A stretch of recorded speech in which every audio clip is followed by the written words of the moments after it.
All right, so now up to PPM35. This is one of those days where, as when I wrote the original meditations 10 years ago, I'm finding myself really challenged to find some time and space or the right frame of mind to do this work. It's coming back from Albuquerque, kind of exhausted now, sort of catching up to me a little bit, and then just not finding the time because I guess I'm now geared up with Memphis, and not to mention running around and doing stuff. So this is what would happen. I remember it would be when I'd sit down, and that's what I mean, folks. That if anyone's even listening one time, managed to look at the blog. I mean, I'm up to now the 35th meditation. Been going since middle of February. So just at the beginning, the first month is over, but I'm reading these meditations that I wrote every day, and I mean, in terms of the word count or whatever, I mean, yeah, the quantity may not seem like a lot. It was about 2.5 pages, maybe a page and a half, maybe sometimes just a page, double spaced. Not a lot, but there was quite a bit of thinking that went into it, and it's the grind. It's the everyday. Sometimes it was a grind. So anyway, let me go back to yesterday's meditations because I wanted to talk a little bit about this Heidegger quotation that follows the claim about the sage. So remember now, the sage, I've been talking about it for a couple of days now, and that's in the middle of a chapter on Socrates that would ultimately become a chapter on Socrates. So I kind of dropped into the discussion of Socrates and then started to talk about the sage. So it's a kind of a name or a title that I gave to Socrates. And in a way, both are misleading. Socrates is a real figure, so he's like an exemplar, and then you generalize a little bit more, or you reduce a little bit more fundamentally to something, the word sage. And the word sage is a title that represents, from the Eastern Taoist perspective, sort of like the wise one. The one who is full of wisdom, because they can follow the way and take others along on the way, the Tao. And then on the other hand, it's the German word for saying, sage, to say, so or a saying.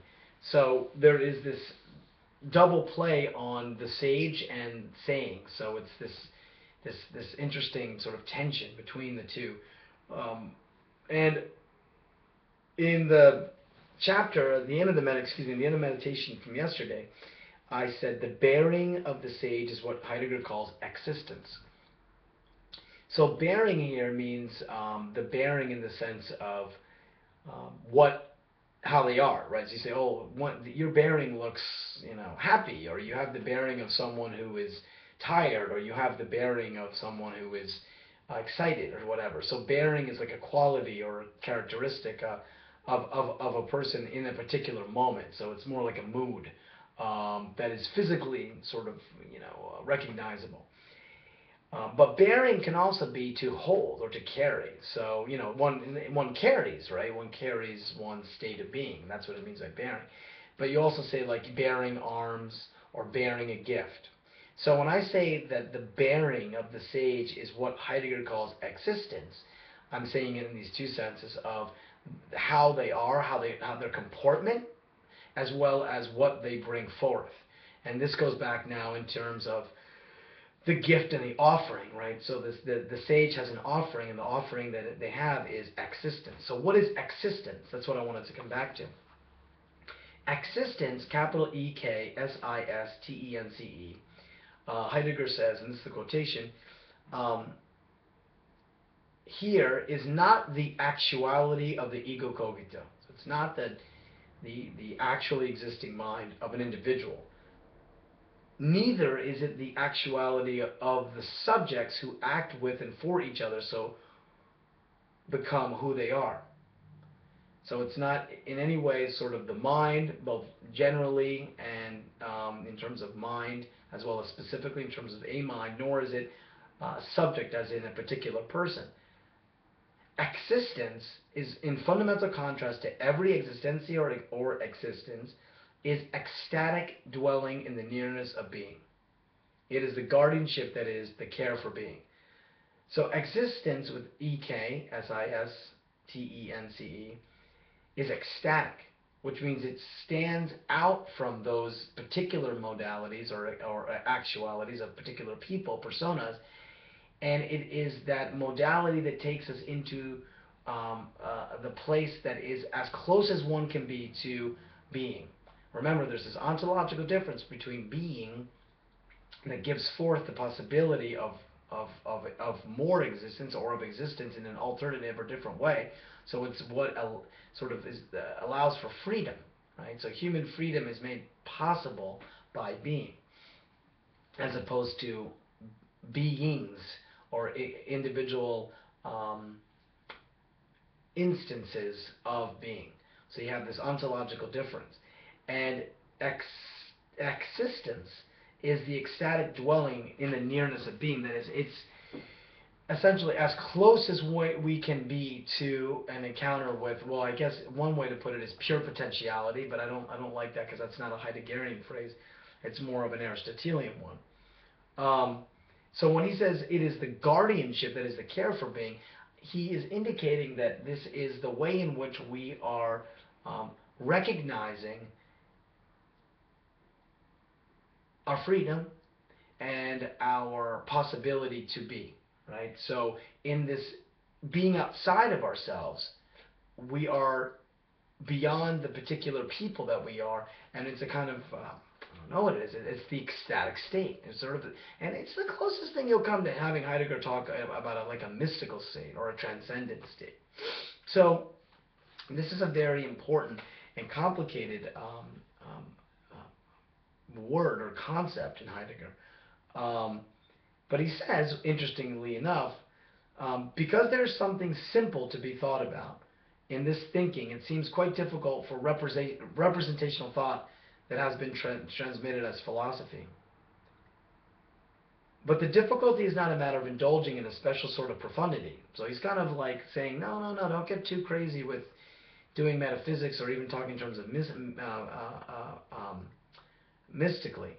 So it's the difficulty here that we're facing, that I'm facing in talking about it, and that's why what actually is occurring in terms of the experience, is this threshold moment that is an encounter with what's beyond language. So it's ineffable, right? In this nearness, existence, the experience of existence is ineffable. It's beyond language. I think this is key, but I'm failing to be articulate about it precisely because of that.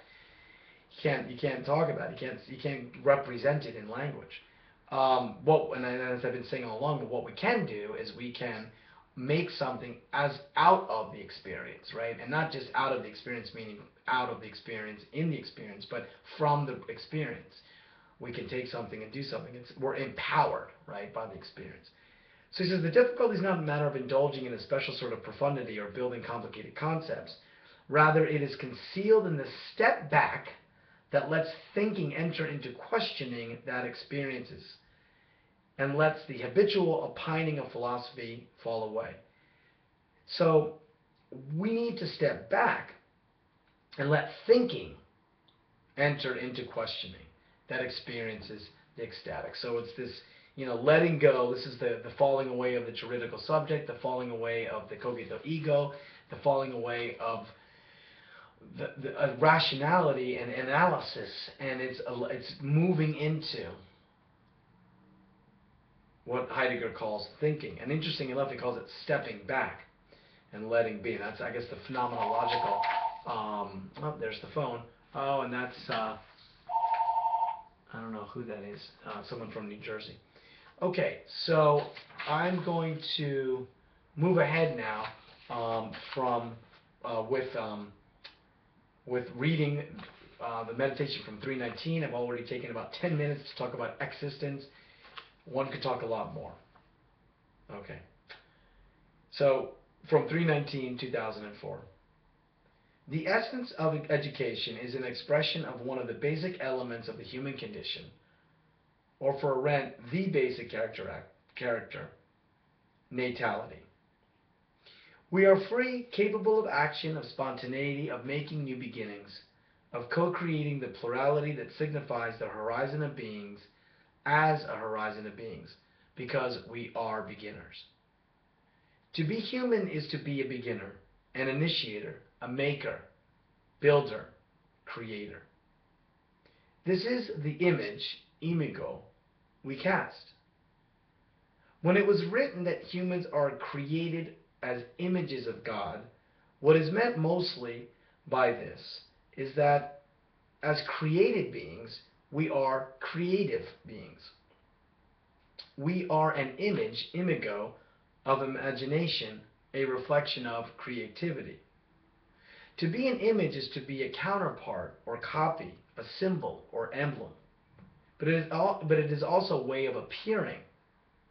An image is a phenomena in and for itself, as well as a being essentially related to another phenomena. To image is to imagine, to set forth in speech or writing. To be a beginner, an initiator, is to be an image, that which has been imagined or created, as well as that which appears as an emblem or symbol of creation.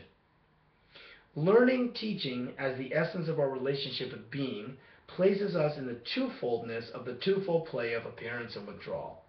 The moment of appearance is the creative act of appearing as image. The image emerges as appearance. It is the act of creativity. To let learn is to allow for this appearance to emerge as a phenomenon that stands out. Natality, or the birth of the new, signifies the appearance of the image, the creative act of imagining. This is why we have identified saying and hearing as the pivotal moments of learning and teaching. To say is to speak, to bring forth an image, to set forth in speech. To set forth is to allow something to be held out, to stand before. Thus we say that in speaking or communicating, expressing ourselves, we are being held out to others to be received. In speaking, we are setting forth and appearing to others. When we appear before others, we become questionable, and we are received as a message to be deciphered. We are signs that are read. In appearing before others as images, we are held out before the nothing. Thus we are ciphers. The quote symbol O, which or zero, it's just the symbol. In the text, I'm breaking out for a second. It's the symbol, this symbol.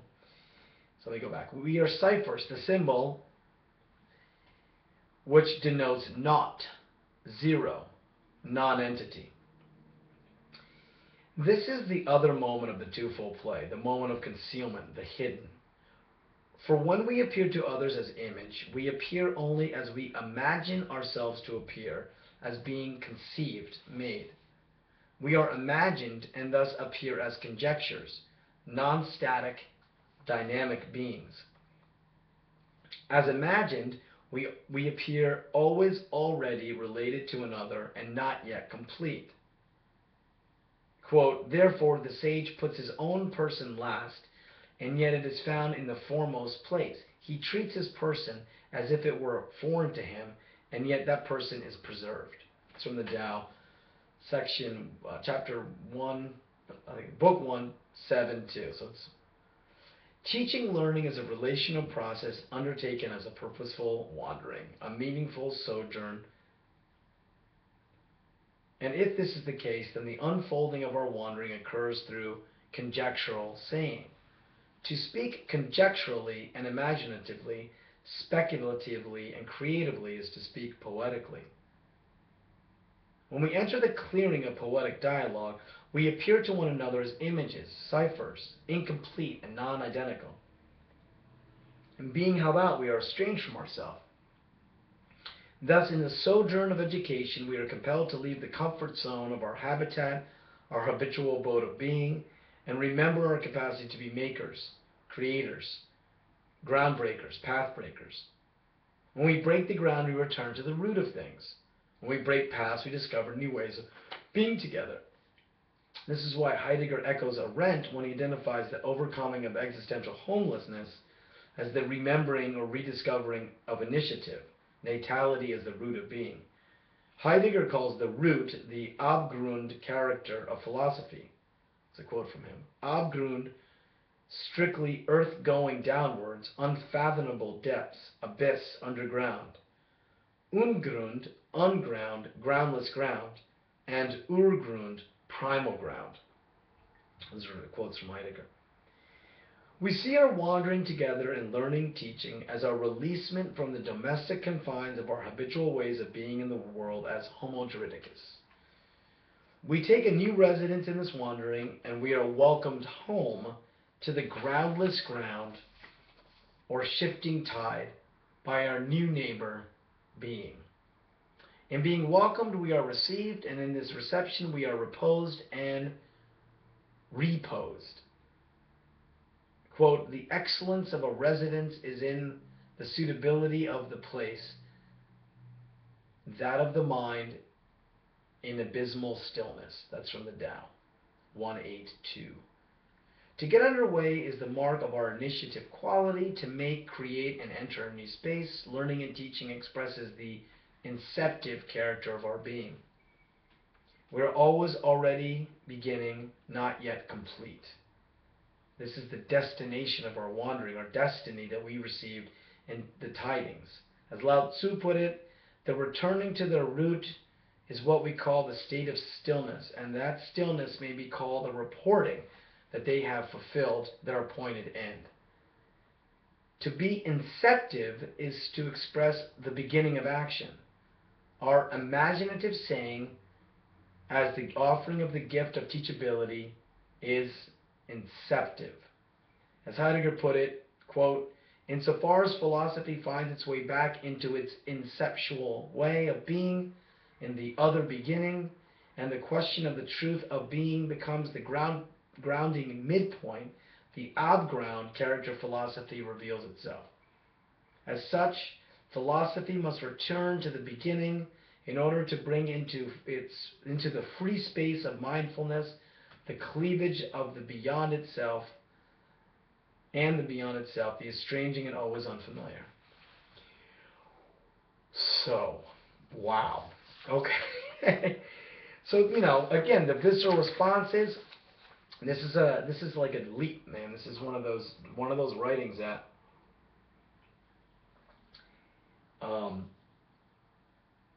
when I'm looking back at it now and reading it, I was clearly sort of in the zone and going for it here, and introduced natality. I believe this is the first time that I talk about this really important concept from Arendt called natality. And the link, if there is one, between the beginning and the end of the meditation has to do with natality, that we are free and capable of action, of spontaneity, of making new beginnings. And Heidegger, the conclusion of the quotation from Heidegger, where I say, I talk about philosophy as finding its, well, I don't talk about it, I quote Heidegger as talking about philosophy finding its way to its inceptual way of being in the other beginning. The Abgrund character of philosophy, and Abgrund is earth going downwards. And then that's how I connect it with the Lao Tzu, returning to the root. So when we return to the root, and therefore we find with philosophy find our way back to the inceptual way of being, which is the other beginning. The root, the Abgrund character of philosophy, the earth going downwards, unfathomable abyss, underground, going downward is a return to the root of things. So we're fulfilling, I like that Lao Tzu quote where he says, reporting that they have fulfilled their appointed end. That's great because it's like the bearing of the message. We're talking about the hermeneutics. When we go to the ground and to this other beginning, we are returning to the beginning later, which I'm later going to call the ceaseless nativity. That's existence. So and for the reason I quoted Arendt is that we at that moment we're having an effacement. We are having this sort of direct relationship with natality. But we, quote unquote, are not in that space. This is what Nietzsche calls the annihilation of the subject. So what makes it possible then for us to be truly free and to improvise and to initiate and to make is this capacity to leap beyond ourselves, or to be taken beyond ourselves. There needs to be the break, and that's what Heidegger is calling the cleavage.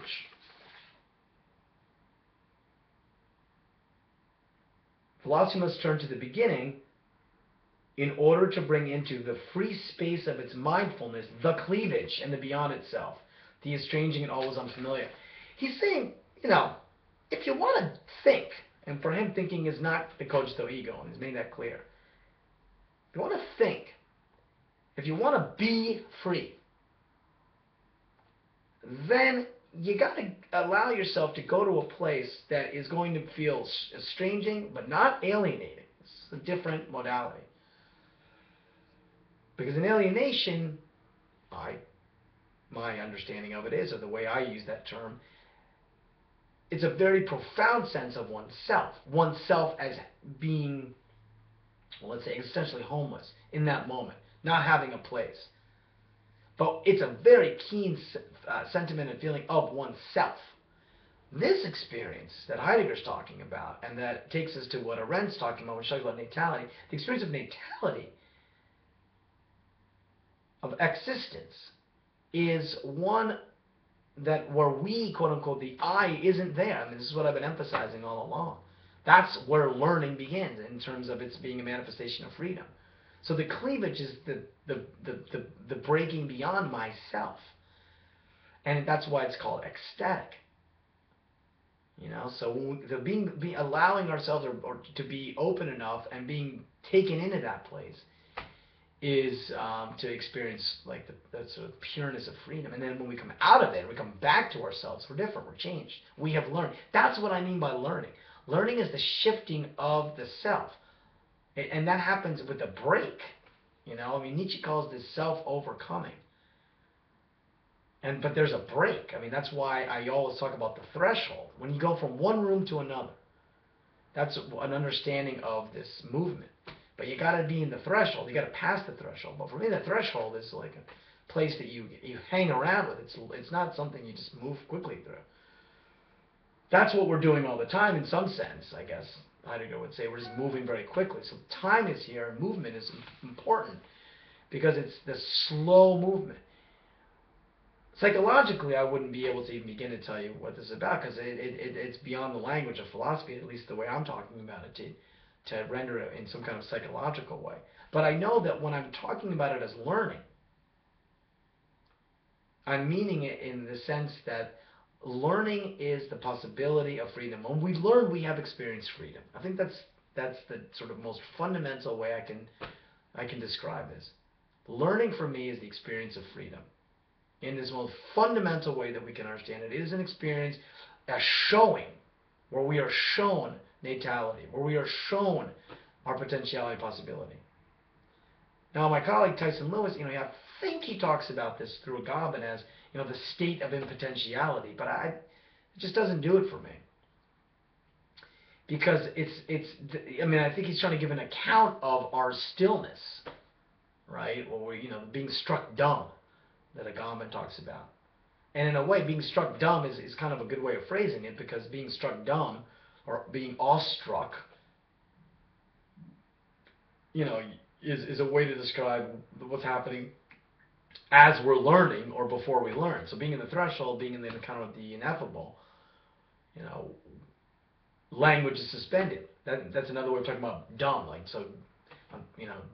Dumb it's a term that was used to describe someone who couldn't think, who was stupid, but also stupefied, meaning they had no language for what they were doing. So being in the state of learning is at the same time to have, to be completely dumb, quote unquote.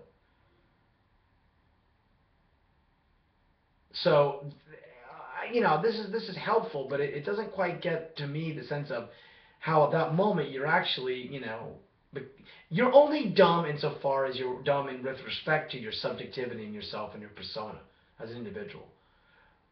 But outside of that, there's this other modality and this other existence that we enter into, and when we're trying to name that and describe that, that is not a state of dumbness, because it's not related to the self anymore. It's just the state of being that is experiencing the power of freedom and possibility. And freedom here is the human way of experiencing being's excess,